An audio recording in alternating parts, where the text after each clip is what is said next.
ಕೆಲಸದ ಒತ್ತಡದ ನಡುವೆ ಕೂಡ ಸಪ್ತಗಿರಿ ಸರ್ ಹಾಗೆ ವರ್ಟಶ್ರೀ ಸರ್ ಕೂಡ ಬಂದು ನಮಗೆ ಬ್ಲೆಸ್ ಮಾಡಿದ್ದಾರೆ. ಸೊ ಅದು ನಮಗೆ ತುಂಬ ಖುಷಿ ಇದೆ. ಹಾಗೆ ಈ ಸಂದರ್ಭದಲ್ಲಿ ನಾವು ಶಿವಣ್ಣ ಹಾಗೆ ರಾಜ್ಬಿ ಶೆಟ್ಟಿ ಅವರು ನಮಗೆ ಲಾಸ್ಟ್ ಟೈಮ್ ಬೈಟ್ ಕೊಟ್ಟು, ಹಾಗೆ ಶಿವಣ್ಣ ಅವರು ನಮಗೆ ಟೈಟಲ್ ಲಾಂಚ್ ಮಾಡಿಕೊಟ್ಟಿದ್ರು. ಸೊ ಅದನ್ನು ಕೂಡ ನಾನು ಇಲ್ಲಿ ನೆನೆಸ್ಕೊಳ್ಳೋಕ್ಕೆ ತುಂಬ ಖುಷಿ ಪಡ್ತೀನಿ. ಹಾಗೆ ನಮ್ಮ ಪ್ರೀತಿ ಕರೆಯೋಲೆಗೆ ಬಂದಿರುವಂತಹ ನನ್ನ ಮಾಧ್ಯಮ ಕುಟುಂಬ ಅಂತಾನೆ ಹೇಳ್ತೀನಿ. ಯಾಕಂದ್ರೆ ನನ್ನ ಪ್ರತಿ ಪ್ರೆಸ್ ಮೀಟಲ್ಲೂ ನಾನು ಇದನ್ನೇ ಹೇಳ್ತೇನೆ. ಯಾಕಂದ್ರೆ ಎಲ್ಲರ ಜೊತೆ ನಾನು ಕೆಲಸ ಮಾಡಿದ್ದೀನಿ. ನಾನು ಒಬ್ಬ ಫಿಲಂ ರಿಪೋರ್ಟರ್ ಆಗಿ ಕೆಲಸ ಮಾಡ್ತಿದ್ದ ಸಂದರ್ಭದಲ್ಲಿ ನಿಮ್ಮ ಥರನೇ ಹಿಂದ್ಗಡೆ ಕೂತ್ಕೊಂಡು ಎಲ್ಲ ಸಿನಿಮಾದ ಕವರೇಜ್ ಮಾಡ್ತಾ ಇದ್ದೆ. ಸೊ ನಿಮ್ಮನ್ನ ನೋಡಿದಾಗ ಪ್ರತಿ ಸಲ ಹೇಳೋ ಥರನೇ ನಮ್ಮ ಮನೆ ಫಂಕ್ಷನ್ಗೆ ನಮ್ಮವ್ರನ್ನೇ ಕರೆದಿರೋ ಅಷ್ಟು ಖುಷಿ ಇದೆ. ತುಂಬ ಖುಷಿ ಆಗ್ತಿದೆ ನೀವೆಲ್ಲ ಬಂದಿರೋದು. ಅದು ನನ್ನ ಸಿನಿಮಾ ಇವತ್ತು ಆಡಿಯೋ ಎಲ್ಲ ರಿಲೀಸ್ ಆಗ್ತಾ ಇದೆ. ತುಂಬ ಖುಷಿ ಆಯಿತು ನೀವೆಲ್ಲ ಬಂದಿರೋದು. ಇನ್ನು ಸಿನಿಮಾ ಬಗ್ಗೆ ಹೇಳಬೇಕು ಅಂದರೆ ಸರ್ ಫಸ್ಟ್ ಈ ಸ್ಟೋರಿ ಹೇಳಿದಾಗ ತುಂಬ ಖುಷಿ ಆಯಿತು. ಏನಕ್ಕೆ ಅಂದರೆ ನನ್ನ ಮೊದಲನೇ ಸಿನಿಮಾ ವೇಷಧಾರಿ ಅಂತ, ಆ ಸಿನಿಮಾ ಒಂದು ಕಾದಂಬರಿ ಆಧಾರಿತ ಚಿತ್ರ ಆಗಿತ್ತು. ಅದರಲ್ಲಿ ನಾಯಕನಾಗಿ ಅಭಿನಯಿಸಿದ್ದೆ. But love to Lassi cinema ಏನಿದೆ, ಇದು ಒಂದು ರಿಯಲ್ ಇನ್ಸಿಡೆಂಟ್ ಮೇಲೆ ಮಾಡಿರುವಂಥ ಒಂದು ಸಿನಿಮಾ. ಸೊ ತುಂಬ ಖುಷಿ ಆಯಿತು ನನಗೆ. ಈ ಥರದೊಂದು ಸಬ್ಜೆಕ್ಟ್ ನನಗೆ ಸಿಗ್ತಾ ಇದೆ. ಒಬ್ಬರು ಜೀವನದಲ್ಲಿ ನಡೆದಿರುವಂಥ ಘಟನೆಗೆ ನಾನು ಜೀವ ತುಂಬ್ತಾ ಇದ್ದೀನಿ, ಆ ಪಾತ್ರಕ್ಕೆ ಎಷ್ಟು ಜೀವ ತುಂಬಬಲ್ಲೆ ಅನ್ನುವಂಥ ಒಂದು ಭಯ ಇತ್ತು. ಸೊ ನಾನು ಸಿನಿಮಾದ ಫಸ್ಟಿಂದನೂ ಡೈರೆಕ್ಟರ್ ಸರ್ ಜೊತೆ ಟ್ರಾವೆಲ್ ಮಾಡ್ತಾ ಇದ್ದೆ. ನನ್ನ ಆಫೀಸಲ್ಲಿ ಕೆಲಸ ಮಾಡ್ತಾ ಇದ್ದೆ. ನಾನು ಅಶ್ವವೇಗ ಅನ್ನೋ ನ್ಯೂಸ್ ಚಾನಲಲ್ಲಿ ವರ್ಕ್ ಮಾಡ್ತಾ ಇದ್ದೆ.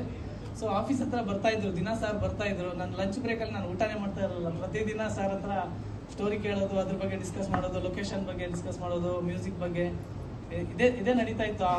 ಊಟನೇ ಮಾಡಿಲ್ಲ ಒಂದು ಆಲ್ಮೋಸ್ಟ್ 1 ಮಂತ್ ಅಲ್ಲ ಸರ್. ಅದಾದಮೇಲೆ ನೆಕ್ಸ್ಟ್ ಸ್ಟೋರಿ ಆಯಿತು. ತುಂಬ ಚೆನ್ನಾಗಿದೆ ಸ್ಟೋರಿ. ಪ್ರೊಡ್ಯೂಸರ್ ಬೇಕಲ್ಲ, ಹೊಸೊಬ್ರು ಅಂದಾಗ ಪ್ರೊಡ್ಯೂಸರ್ ಯಾರು ಮುಂದೆ ಬರಲ್ಲ. ಸೊ ಆದರೆ ನಮ್ಮ ಭಾರತಿ ಮೇಡಮ್ ನಮ್ಮ ಮೇಲೆ ಒಂದು ನಂಬಿಕೆ ಇಟ್ಟು, ಈ ಕತೆ ಮೇಲೆ ನಂಬಿಕೆ ಇಟ್ಟು ನಮಗೊಂದು ಅವಕಾಶ ಕೊಟ್ಟಿದ್ದಾರೆ. ಸೊ ಅವ್ರಿಗೆ ನಾನು ಈ ಸಂದರ್ಭದಲ್ಲಿ ಥ್ಯಾಂಕ್ಸ್ ಹೇಳೋಕ್ಕೆ ಇಷ್ಟಪಡ್ತೀನಿ. ಹಾಗೆ ಜೀವಿತ ಬಗ್ಗೆ ಹೇಳಬೇಕು ಅಂದರೆ, ನನ್ನ ಲೂಡೋ ಅನ್ನೋ ಸಿನಿಮಾದಲ್ಲೂ ಅವಳೇ ಹೀರೋಯಿನ್ ಆಗಿದ್ದು. ಸೊ ಅವಳೇ ಹೇಳಿದಾಗೆ ಡೈರೆಕ್ಟ್ರು ಪೇಜ್ ಗಟ್ಟಲೆ ಡೈಲಾಗ್ ಕೊಟ್ಟರು ಕೂಡ ನನಗೆ ಅದೆಲ್ಲೂ ಕಷ್ಟ ಅಂತ ಅನಿಸ್ತಾ ಇರಲಿಲ್ಲ. ನಾವಿಬ್ಬರು ಮಾತಾಡ್ಕೊಂಡು ಡಿಸ್ಕಸ್ ಮಾಡಿಕೊಂಡು ನೀಟಾಗಿ ಎಕ್ಸಿಕ್ಯೂಟ್ ಮಾಡ್ತಾ ಇದ್ವಿ ಅನ್ಕೋತೀನಿ. ಡೈರೆಕ್ಟ್ ಸರ್ ಹ್ಯಾಪಿ ಆಗಿದ್ದರು ಅಂದ್ಕೊಂಡಿದ್ದೀನಿ. ಇನ್ನು ವಿನು ಮನಸ್ಸು ಸರ್ ಬ್ಯೂಟಿಫುಲ್ ಆಗಿ ಸಾಂಗ್ ಕೊಟ್ಟಿದ್ದೀರಾ. ನನಗೆ ಈ ಸಿನಿಮಾಗೆ ಮ್ಯೂಸಿಕ್ ಯಾರು ಮಾಡ್ತಾರೆ ಅಂತ ಕೇಳಿದಾಗ ಸರ್ ಇನ್ನೂ ಸರ್ಚಿಂಗಲ್ಲಿದ್ರು. ಆ ಸಂದರ್ಭದಲ್ಲಿ ಯಾರು ಮಾಡೋಣ, ಯಾರ ಹತ್ರ ಮಾಡ್ಸೋಣ ಅಂತ. ನನಗೆ ಕೆಲವು ವರ್ಷಗಳ ಹಿಂದೆ ನನಗೆ ಗೊತ್ತಿದ್ದಾಗೆ 2017-18 ಇರ್ಬೋದು. ಆ ಸಂದರ್ಭದಲ್ಲಿ ನಾನೊಂದು ಅದಿತಿ ಅನ್ನೋ ಒಂದು ಸಿನಿಮಾದಲ್ಲಿ ನಾಯಕನಾಗಿ ಅಭಿನಯಿಸ್ತಾ ಇದ್ದೆ. ಹರ್ಷಿಕಾ ಪೂರ್ಣಚ ಮೇಡಮ್ ಅವರು ಅದಕ್ಕೆ ಹೀರೋಯಿನ್ ಆಗಿದ್ದರು. ಆ ಸಂದರ್ಭದಲ್ಲಿ ಅದಕ್ಕೆ ನಮ್ಮ ವಿನು ಮನಸ್ಸು ಸರ್ ನಮಗೆ ಮ್ಯೂಸಿಕ್ ಮಾಡಿಕೊಟ್ಟಿದ್ದು, ಬ್ಯೂಟಿಫುಲ್ ಆಲ್ಬಮ್ ಮಾಡಿಕೊಟ್ಟಿದ್ದು. ಒಂದೊಂದು ಸಾಂಗ್ ಕೂಡ ತುಂಬ ಚೆನ್ನಾಗಿತ್ತು. ಸೊ ನಾನು ಸಾರ್ಗೆ ಹೇಳಿದೆ, ಸರ್ ನೋಡಿ ಸರ್ ಈ ಥರ ಇದೆ, ಹೇಗೋ ನಮ್ಮದು ಲವ್ ಸಬ್ಜೆಕ್ಟ್ ಆಗಿರೋದ್ರಿಂದ ಪಕ್ಕಾ ಸೂಟ್ ಆಗುತ್ತೆ ನೋಡಿ ಅಂತ ಹೇಳಿದ್ದೆ. ಸೊ ಸಾರು ಆ ಆಲ್ಬಮ್ನೆಲ್ಲ ನೋಡಿದ್ಮೇಲೆ ಅವ್ರಿಗೂ ಇಷ್ಟ ಆಯಿತು. ಸೊ ಅವ್ರ ಜೊತೆ ವರ್ಕ್ ಮಾಡಿದ್ದು ಮತ್ತೆ ಖುಷಿ ಆಯಿತು ಸರ್. ಮತ್ತು ಕಲರಿಸ್ಟ್ ಆಗ್ಬೋದು, ಮತ್ತು ನಮಗೆ ಸಿನಿಮಾಗೆ ಪ್ರಮೋಷನ್ ಮಾಡ್ತಿರೋರಾಗಿರ್ಬೋದು, DOP ಸರ್ ಆಗಿರ್ಬೋದು, ಎಲ್ಲರಿಗೂ ನಾನು ಈ ಸಂದರ್ಭದಲ್ಲಿ ಥ್ಯಾಂಕ್ಸ್ ಹೇಳೋಕ್ಕೆ ಇಷ್ಟಪಡ್ತೀನಿ. ಯಾಕಂದರೆ ನೀವು ಹಿಂದ್ಗಡೆಯಿಂದ ಏನು ವರ್ಕ್ ಮಾಡಿದ್ದೀರೋ, ನಮಗೇನು ಕಲರ್ ಬಣ್ಣ ಹಚ್ಚಿರೋಂಥ ಶಂಕರ್ ಸರ್ ಆಗಿರ್ಬೋದು, ಎಲ್ಲರೂ ನೀವು ಇಷ್ಟು ವರ್ಕ್ ಮಾಡಿರೋದಕ್ಕೆ ನಾವು ಇಷ್ಟು ಚೆನ್ನಾಗಿ ಕಾಣಿಸ್ಕೊತಾ ಇದ್ದೀವಿ. ಸೊ ಈ ಸಂದರ್ಭದಲ್ಲಿ ಪ್ರತಿಯೊಬ್ಬರಿಗೂ ನಾನು ಥ್ಯಾಂಕ್ಸ್ ಹೇಳೋಕ್ಕೆ ಇಷ್ಟಪಡ್ತೀನಿ. ಹಾಗೆ ಇನ್ನು ನಾನು ಕ್ಯಾರೆಕ್ಟರ್ ಬಗ್ಗೆ ಹೇಳಬೇಕಂದ್ರೆ, ವಿರಾಟ್ ಅನ್ನೋಂಥ ಕ್ಯಾರೆಕ್ಟರ್. ಈ ಕ್ಯಾರೆಕ್ಟರ್ ಹೇಗಂದರೆ, ಎಲ್ಲರೂ ಎಜುಕೇಟೆಡ್ ಆಗಿರ್ತಾರೆ, ಫಾರಿನ್ಗೆ ಹೋಗ್ತಾರೆ, ಎಲ್ಲೋ ಬೇರೆ ಸಾಫ್ಟ್ವೇರ್ ಕಂಪ್ನಿಯಲ್ಲಿ ಕೆಲಸ ಮಾಡೋಕ್ಕೆ ಇಷ್ಟಪಡ್ತಾರೆ. ಬಟ್ ಈ ಕ್ಯಾರೆಕ್ಟರ್ ಇರೋ ಹುಡುಗ ಒಂದೆಷ್ಟೇ ಓದಿದ್ರು ಕೂಡ ಅವನೊಂದು ಹಳ್ಳಿಯ ಜೀವನವನ್ನು ಇಷ್ಟಪಡ್ತಿದ್ದ. ಒಂದು ಕೃಷಿ ಮಾಡಬೇಕು, ಯಾಕೆ ಬೇರೆ ಕಡೆ ಹೋಗಬೇಕು, ನಮ್ಮ ದೇಶದ ಬೆನ್ನೆಲುಬು ಆಗಿರುವಂಥ ರೈತ ಆಗಬೇಕು ಅನ್ನೋಂಥ ಆಸೆ ಇಟ್ಕೊಂಡಿರ್ತಾನೆ. ಸೊ ಅದು ನನಗೆ ಆ ಕ್ಯಾರೆಕ್ಟರ್ ನನಗೆ ತುಂಬ ಇಷ್ಟ ಆಯಿತು. ಮತ್ತು ಸರ್ ಈ ಸ್ಟೋರಿ ಹೇಳಿದಾಗ ನನಗೆ ತುಂಬ ಇಷ್ಟ ಆಯಿತು. ಆ್ಯಕ್ಚುಲಿ ಈ ಥರ ಒಂದು ನಡೆದಿದೆ ಸ್ಟೋರಿ ಅಂತ. ಸೊ ನಾನು ಖುಷಿಯಿಂದ ಈ ಸಿನಿಮಾ ಮಾಡೋಕ್ಕೆ ಬಿಡ್ತೇನೆ. Thank you.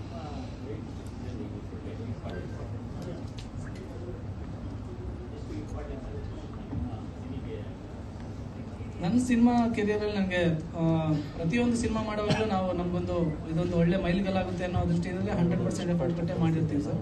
ಬಟ್ ಕೆಲವು ಸಂದರ್ಭ ಸಿನಿಮಾ ಗೆಲ್ಲುತ್ತೆ, ಕೆಲವೊಂದು ಸಲ ಸಿನಿಮಾಗಳು ರೀಚ್ ಆಗಲ್ಲ. ಅದು ಪ್ರೇಕ್ಷಕ ಅವರ ಮೇಲೆ ಇರುತ್ತೆ. ಹೌದು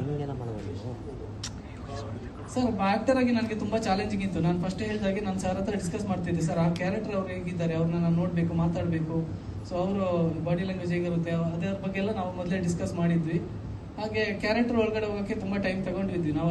ಆಲ್ಮೋಸ್ಟ್ ನಾನು ಲೊಕೇಶನಿಂದ ಹಿಡಿದು ಮ್ಯೂಸಿಕ್ ಡೈರೆಕ್ಟರ್ ಎಲ್ಲ ಸಂದರ್ಭದಲ್ಲೂ ನಾನು ಸರ್ ಜೊತೆ ಇದ್ದಿದ್ದರಿಂದ ಸೊ ಸರ್ ಮೈಂಡಲ್ಲಿ ಏನಿದೆ ಅನ್ನೋದನ್ನ ನಾನು ಬೇಗ ತಿಳ್ಕೊಂಡೆ ಅಂತ ಅನಿಸುತ್ತೆ ಸರ್. ಸೊ ಆ್ಯಕ್ಟರ್ ಆಗಿ ನಾನು ಸರ್ ಹೇಳಿದಾಗೆ ನಾನು ಮಾಡಿದ್ದೀನಿ ಅನ್ಕೊಂಡಿದ್ದೀನಿ.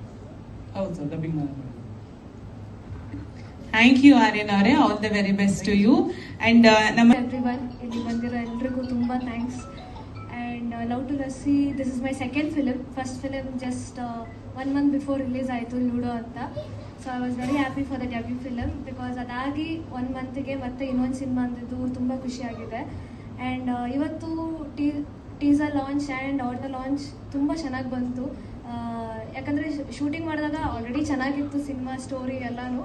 ಇನ್ನು ಇವಾಗ ನೋಡುವಾಗ ಇನ್ನೂ ಅದ್ಭುತವಾಗಿ ಕಾಣ್ತಿದೆ. So thank you so much ಹರಿಪ್ರಣ ಸರ್. ತುಂಬ ಚೆನ್ನಾಗಿ ತೋರಿಸಿದ್ದೀರಾ as a actress. I feel very happy to be a part of this character.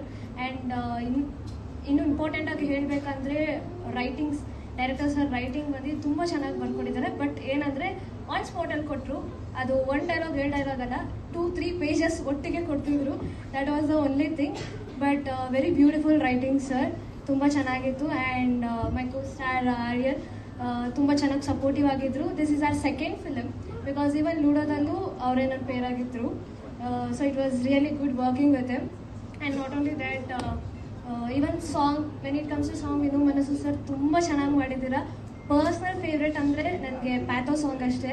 ಯಾಕಂದರೆ ಅದು ತುಂಬ ಚೆನ್ನಾಗಿ, ತುಂಬ ಎಮೋಷ್ನಲ್ ಆಗಿದೆ ಆ song. So I really love that song particularly. So thank you all so much.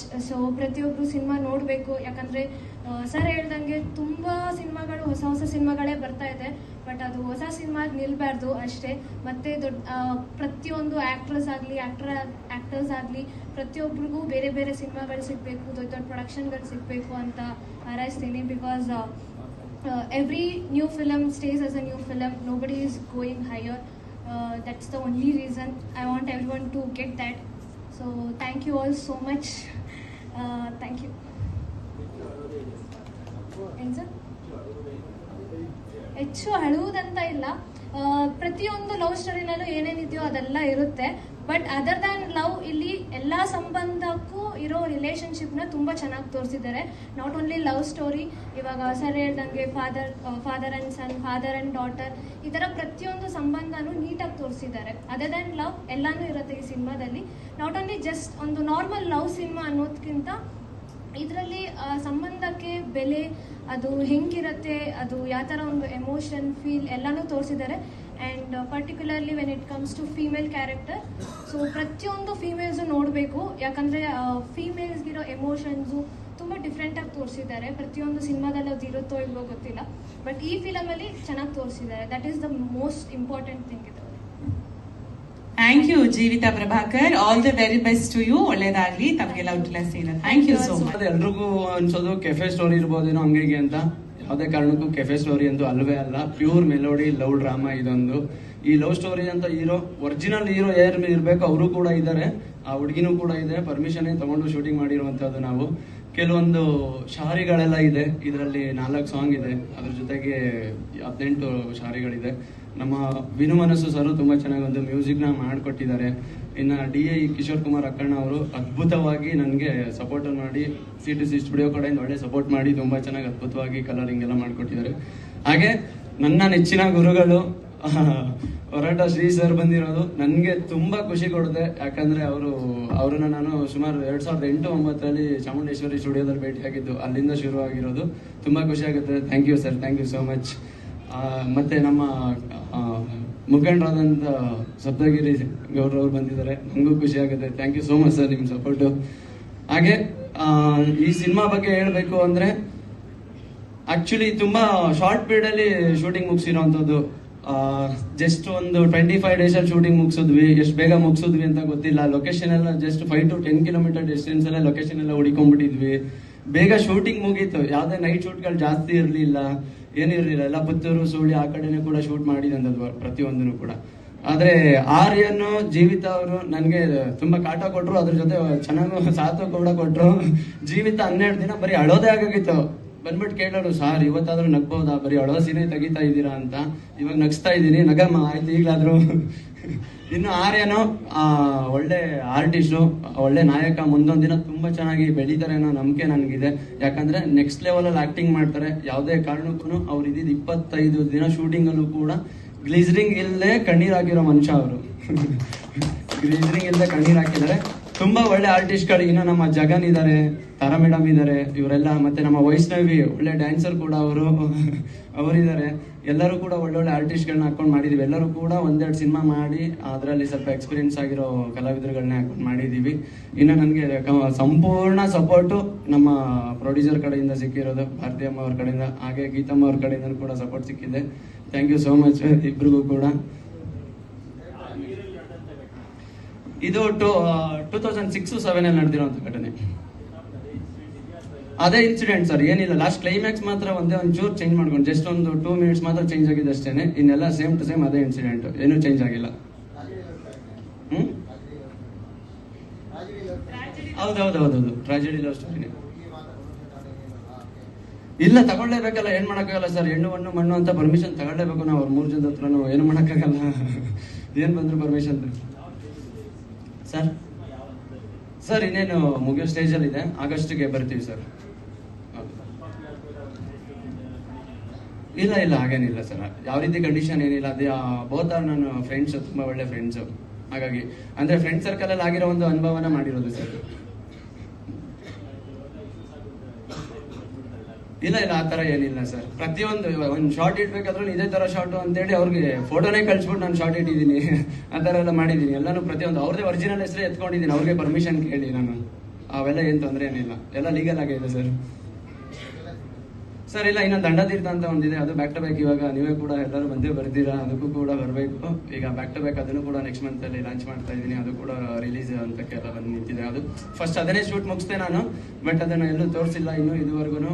ಇದನ್ನ ಫಸ್ಟ್ ಮಾಡಬೇಕು ಅಂತ, ಯಾಕಂದ್ರೆ ಇದು ಸ್ವಲ್ಪ ಡ್ರೀಮ್. ನನಗೆ ಲವ್ ಸ್ಟೋರಿಗಳಂದ್ರೆ ತುಂಬಾ ಇಷ್ಟ. ಹಾಗಾಗಿ ಅದ್ರ ಮೇಲೆನೆ ಕಾನ್ಸಂಟ್ರೇಷನ್ ಕೊಡ್ತಾ ಇದ್ದೀನಿ ತುಂಬಾ. ಹೌದು ಸರ್, ನನಗೆ ಹಾಡು ಬರೆಯೋದಂದ್ರೆ ತುಂಬಾ ಇಷ್ಟ. ನಾನು ಚಿಕ್ಕ ವಯಸ್ಸಿಂದ ಕಥೆ ಕವನ ಕಾದಂಬರಿ ಬರೆಯೋದು ಅಭ್ಯಾಸ ಇತ್ತು ನನಗೆ ಲೈಫಲ್ಲಿ.